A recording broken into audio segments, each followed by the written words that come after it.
Good morning all of you. How are you बेटा? कैसे हैं आप सभी? आई होप आप सब अच्छे होंगे और घर पे पढ़ाई कर रहे होंगे। ठीक है बेटा, आज हम हिंदी रीडर में चैप्टर 11 थॉमस अल्वा एडिशन पढ़ेंगे। विद्यालय क्या होता है बेटा? स्कूल के प्रधानाचार्य मुख्य अध्यापक प्रिंसिपल ने एक बालक की माँ को विद्यालय में बुलवाया और उसके बेटे की शिकायत करते हुए कहा। देखिए बेटा, यहाँ पे अल्पविराम है और यहाँ पे उद्धरण चिन्ह क्यों लगाए जाते हैं? किसी बात को जैसे का तैसा लिखने के लिए उद्धरण चिन्ह लगाए जाते हैं। देखिए, अब प्रधानाचार्य की जो बात है उनकी बालक की माँ से कही गई है, उस बात को जैसे का तैसा यहाँ पे लिखा गया है, इसलिए इसको उद्धरण चिन्ह में बंद किया गया है। देखिए आगे, आपके बेटे का ध्यान पढ़ाई में नहीं लगता है। मुझे उसके अध्यापकों ने बताया है कि वह कक्षा क्या होती है? क्लास में गुमसुम चुपचाप बैठा रहता है। ऐसा लगता है मानो हर समय कुछ सोचता रहता है। बेटा ये देखिए, ये कौन सा चिन्ह है? पूर्ण विराम। वाक्य समाप्त होने पर कौन सा चिन्ह लगाया जाता है? पूर्ण विराम। क्या घर पर भी इसका व्यवहार ऐसा ही है? अब ये यहाँ पे क्या पर्सन पूछा गया है, इसके लिए कौन सा चिन्ह आया? ये पर्सनवाचक चिन्ह। ठीक है बेटा, आगे देखिए। जी, घर पर भी वह इसी प्रकार का व्यवहार करता है। अब किसने उत्तर दिया? बालक की माँ ने, कि वह घर पे भी इसी तरह का व्यवहार करता है। न खेलता है, न कूदता है और न ही मित्रों के साथ कहीं बाहर घूमने जाता है। अब देखिए बेटा, यहाँ पे खेलता कूदता के बीच में ये जो चिन्ह लगा हुआ है, इसे हम क्या कहेंगे? योजक चिन्ह। ठीक है बेटा। हाँ, कुछ शीशियाँ जरूर उलटता पलटता रहता है। मेरी तो कुछ समझ में नहीं आता कि वह क्या करता है। कभी कभी तो खाना पीना भी भूल जाता है। बालक की माँ ने उत्तर दिया। ठीक है बेटा, ये सब किसने कहा था? बालक की माँ ने। किससे कहा? प्रधानाचार्य से। आगे देखिए बेटा, फिर तो इसका उत्तीर्ण होना मुश्किल है, प्रधानाचार्य जी बोले। प्रधानाचार्य प्रिंसिपल सर ने क्या कहा? फिर तो इसका उत्तीर्ण होना, पास होना मुश्किल है। मुश्किल मीन्स कठिन। ठीक है बेटा, तो आप ही बताइए मैं क्या करूं? माँ ने पूछा। माँ ने प्रधानाचार्य से पूछा, तो आप ही बताइए मैं क्या करूं? बालक की माँ को अपने बेटे के बारे में इस प्रकार की शिकायतें मिलती रहती थी। माँ ने उस पर कड़ी नज़र रखनी शुरू कर दी। अध्यापिका होने के कारण थॉमस अल्वा एडिशन की माताजी क्या थी? अध्यापिका।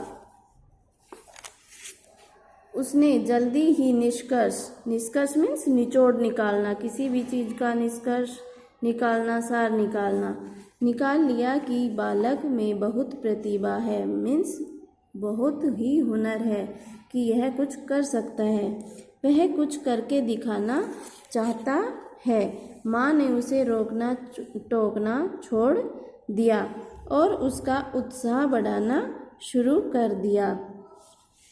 माँ जानती थी कि वह बड़ा होकर जरूर महान व्यक्ति बनेगा। जानते हो वह बालक कौन था? उस बालक का नाम था एडिशन का पूरा नाम था Thomas Alva Edison.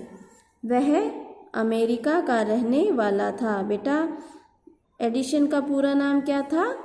Thomas Alva Edison. और वह कहाँ का रहने वाला था? अमेरिका का।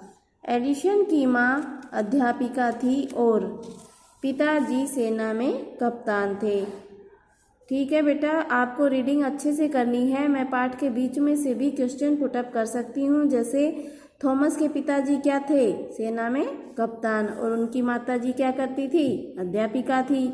वो कहाँ के रहने वाले थे? अमेरिका के। थॉमस का पूरा नाम क्या था? Thomas Alva Edison. ठीक है, पढ़ाई में रुचि न होने के कारण उसने स्कूल जाना छोड़ दिया। स्कूल जाना क्यों छोड़ा? पढ़ाई में रुचि न होने के कारण। 12 वर्ष का होने पर उसने अखबार बेचने का काम शुरू किया।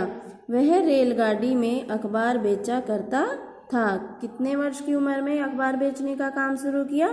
12 वर्ष की उम्र में। और कहाँ पे बेचा करता था? रेलगाड़ी में।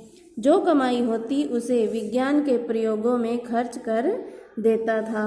थोड़े दिनों बाद वह रेलगाड़ी में साग सब्जियां भी बेचने लगा। 12 वर्ष के बालक को इतने परिश्रम का काम करते देखकर सब चकित हो जाते थे। चकित मीन्स हैरान हो जाते थे। रेलगाड़ी के एक डिब्बे में ही उसने अपनी प्रयोगशाला बना ली थी। प्रयोगशाला क्या होती है बेटा? जहाँ पर नए नए प्रयोग किए जाते हैं। जैसे हमारे स्कूल में अटल लैब है, वहाँ पे साइंस के जो स्टूडेंट्स हैं वो प्रयोग करते हैं, नई नई चीज़ें बनाते हैं। इसी तरह से थॉमस ने भी रेलगाड़ी के एक डिब्बे में प्रयोगशाला बना ली थी। ठीक है बेटा। एक दिन की बात है, वह प्रयोग कर रहा था कि रेलगाड़ी के डिब्बे में फास्फोरस गिर जाने से आग लग गई। किसके गिर जाने से आग लग गई? फास्फोरस गिर जाने से। आग तो बुझा ली गई, मगर गाड़ी के गार्ड ने क्रोधित होकर एडिसन के कान पर इतना जोर का तमाचा जड़ दिया कि उसके कारण उसे ऊंचा सुनाई देने लगा। उसे गाड़ी से भी उतार दिया गया। बालक तमाचा मारे जाने से प्रसन्न हुआ, दुखी या निराश नहीं हुआ। बोला, चलो अच्छा ही हुआ, तमाचा मारे जाने से मुझे ऊंचा सुनाई देने लगा है, इसलिए अब बेकार की बातें मुझे सुनाई नहीं देंगी। किसने कहा था? बालक ने। कहा भी नहीं, उसने सोचा था। ठीक है बेटा, यहाँ तक आप रीडिंग करेंगे, पाठ को अच्छे से समझेंगे। मैं इन बिटवीन भी आपसे क्वेश्चन पुटअप कर सकती हूँ। ओके बेटा, थैंक यू। आगे का पाठ हम कल पढ़ेंगे। ओके।